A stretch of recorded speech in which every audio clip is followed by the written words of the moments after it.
Round sketch বুকে একটা স্নিগ্ধ প্রকৃতির রূপ এঁকেছি। প্রথমে আকাশের বেস কালারটা করেছি 3টা কালারের সমন্বয়ে, সেরিয়াম ব্লু, মিডিয়াম ইয়েলো এবং অরেঞ্জ ইয়েলো দিয়ে।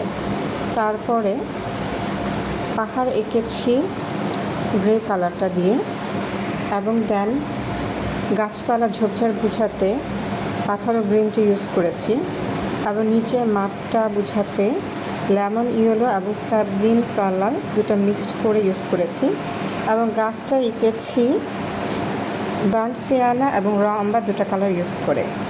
যেখানে সূর্যের আলোর দিকটা সেখানে বার্ন সিয়ানা দিয়েছি এবং সূর্যের আলোর পিছনের দিকটা র আম্বার কালারটা ইউজ করেছি।